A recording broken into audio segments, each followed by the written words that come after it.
principal dessa conversa, e que eu quero trazer aqui, é que nós falamos longamente sobre a questão do PCC e do Comando Vermelho, de como eles afligem a população brasileira e da necessidade urgente de designá-los como organizações terroristas estrangeiras. Nós explicamos a ele que 1/4 da população brasileira vive em territórios comandados por facções criminosas e que o Estado brasileiro não tem mais controle sobre vastas porções do seu próprio território. Essa informação já havia chocado o presidente Trump no dia anterior e é mesmo um dado absolutamente estarrecedor, né? Nesse mesmo contexto, a gente trouxe também os dados que mostram que quase metade da população brasileira, 41,2% para ser mais específico, percebe a atuação do crime organizado no lugar onde mora. Quase metade. E quando a gente analisa as capitais, aí o número é maior, mais da metade, quase 56%, dizem se sentir incapacitados por organizações criminosas onde vive. Incapacitados. Incapacitado. O cidadão brasileiro, mais da metade da população brasileira vivendo nas nossas capitais, se sente incapacitada por conta das organizações criminosas. Esses números que eu estou trazendo para vocês, que são idênticos aos números que eu citei lá, são números muito importantes, porque eles evidenciam como o dia a dia do cidadão de bem do Brasil é negativamente afetado por esses caras. É o sujeito que não pode sair na rua à noite porque tem toque de recolher na região dele. É a mulher que tem medo de falar não para um traficante ser morta. É a mãe de família que tem o seu filho aliciado pelo crime na esquina de casa. É o sujeito que não consegue ter uma ambulância chegando em casa, o SAMU chegando em casa porque existe barricada na rua dele. É o sujeito que não consegue chamar a polícia porque quer dormir e está tendo barulho do lado da casa dele. É o sujeito que não tem acesso às coisas mais básicas. E é o que ocasiona, é o que causa a necessidade de que as nossas forças policiais sejam quase que organizações, aliás, algumas delas são de fato, né, sejam como organizações militares, sejam como forças armadas que precisam entrar para um conflito de guerra dentro das nossas cidades. Que sim, aflige os mais ricos, sim, aflige a classe média, mas massacra os mais pobres. E a gente falou sobre isso, nestes termos que eu estou dizendo a você. Nós falamos muito também sobre como essas organizações operam. Falando sobre como hoje elas dominam territórios e controlam serviços públicos como gás, como internet, como eletricidade, como serviço de proteção, onde você tem que pagar um imposto para o traficante, ou para a milícia, ou para o que quer que seja. Falando sobre como essas organizações operam, como estão também em outros países. Trouxemos o caso, por exemplo, do traficante brasileiro, que estava desde 2020 sumido e foi encontrado onde? Na Bolívia, que é o mesmo lugar onde o Evo Morales, amigo do Lula do Foro de São Paulo, está tentando dar um golpe de Estado para derrubar o governo, que prendeu este mesmo traficante. E quando eu falo golpe de Estado, aqui Alexandre de Moraes, Lula, Lindbergh Farinhas e outros, quando eu falo golpe de Estado, aqui não é golpe com Bíblia, terço e batom, não. Para vocês terem ideia, 2 das maiores cidades da Bolívia, Santa Cruz de la Sierra e Cochabamba, estão isoladas desde o início da semana por bloqueio de estrada feitos por agentes apoiados pelo Evo Morales, que exigem a renúncia do atual presidente Luiz Arce. Se no Brasil teve gente presa, muita gente presa, por rezar, por estar no lugar que não devia estar, por passar batom e estátua, imagina o que aconteceria se decidissem bloquear 2 das cidades mais importantes do Brasil. É isso que um amigo do Lula, Evo Morales, que também é ligado aos cartéis, o Cocaleiro, que também é ligado ao cartéis de droga da América do Sul, apoia.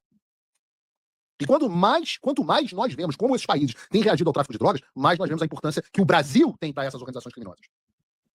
Foi isso que nós dissemos ao Marco Rubio. Nestes termos. E por isso que nós levamos também ao secretário de Estado americano a explicação sobre como o sistema financeiro brasileiro é muito mais sofisticado e opera sem nenhum tipo de sanção a essas organizações, diferentemente do que ocorre em países como a Colômbia, como a Venezuela. Com uma economia do tamanho da do Brasil, sem nenhuma sanção ao combate ao tráfico de drogas, a lavagem de dinheiro é extremamente facilitada. E hoje o Brasil é o hub financeiro dos grupos do mundo inteiro.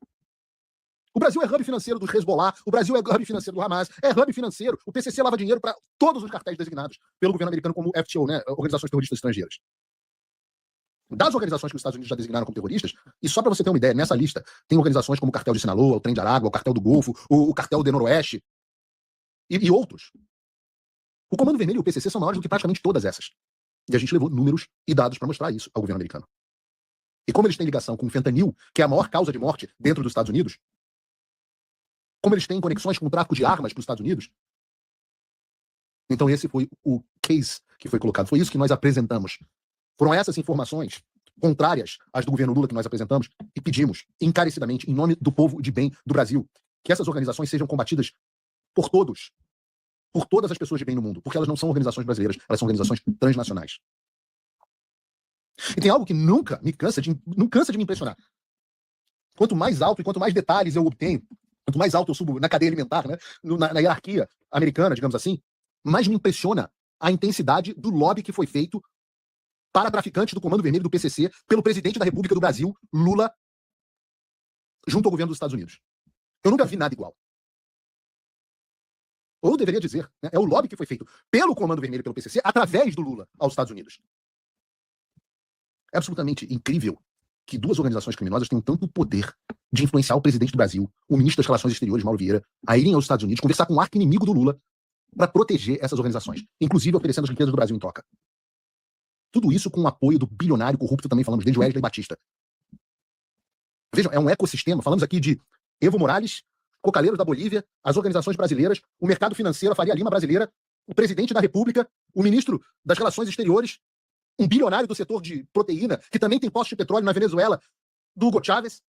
Façam um bolotário disso, um PowerPoint para André Sadi, e vejam o tamanho do ecossistema de proteção gigantesco contra quem a gente está lutando.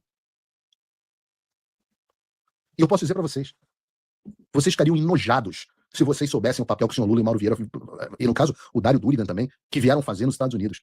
Vocês ficariam enojados. Até parte dos eleitores petistas, se ouvissem as coisas que eu ouvi, ficariam enojados.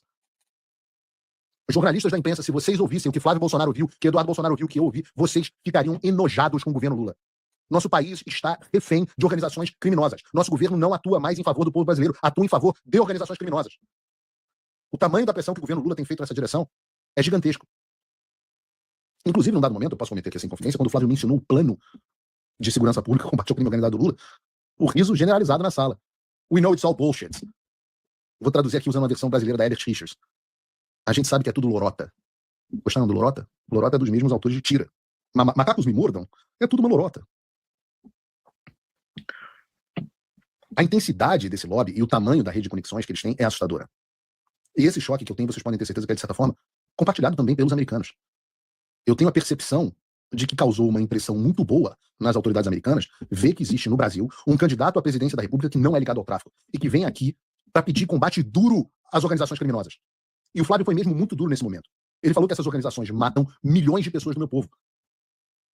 Ele disse, inclusive, que não sabe qual foi o papel que eles tiveram na tentativa de assassinato do Bolsonaro, do pai dele, e que ele nas palavras dele, ele falou em inglês, em bom tom, I hate these people. Eu odeio essas pessoas. Palavras dele, palavras do Flávio Bolsonaro na reunião. No que depender de mim, em janeiro de 2027 eu vou começar a prender ou eliminar todos eles. Foi um momento até que o Flávio ali meio que deu uma embargada na voz, se emocionou.